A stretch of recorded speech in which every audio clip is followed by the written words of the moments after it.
Now, I would like to quickly speak to the challenges or crisis, if you like, brewing in Osun State over the local government administration and all of that.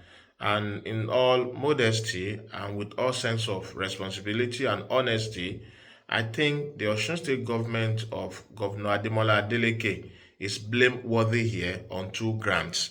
Now, the first ground is that let us assume for the moment that this local government chairmen were truly sacked by the Federal High Court in Oshogbo. You see, by law, even when they were sacked as such, they were not supposed to have been driven out of their offices. They were not supposed to have been forced out of their offices. The general law and written law, I mean, under the Electoral Act, which we can apply to this case, is that when elected officials are sacked from offices, they have a right of appeal up to Supreme Court, and they are supposed to remain in office until the final disposition of their case by the appeal court, in this case the Supreme Court. So when Governor Adeleke purportedly rely on Federal High Court judgment to forcefully send these people packing from their offices, that is the first error, and that is the first mistake I think the government is paying for today. Now, secondly, where I think the government went wrong, just last week on the 10th of February, the Court of Appeal in Akure gave a judgment where they restored this chairman back to their offices. Yes, people have said they didn't say that literally or they didn't make any consequential order. I dare say with all authority, and I've written on this, that the Court of Appeal needed not give any consequential order.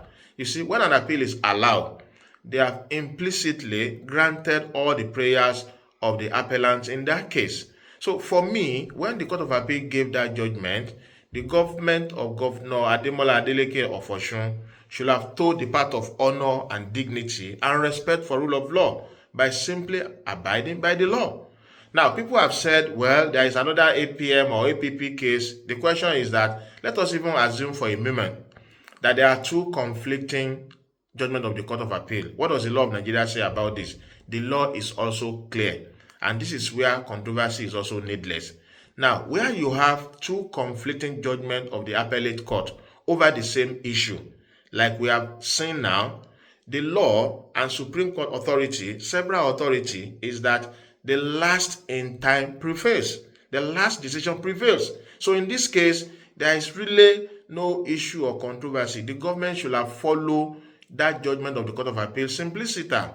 Now, lastly, and this is what actually concerns me the most, for me, what is happening in Osun now is a wake-up call to all states in Nigeria. Because in fairness to Osun State government, the way they administer or mismanage local government fund is not peculiar to Osun.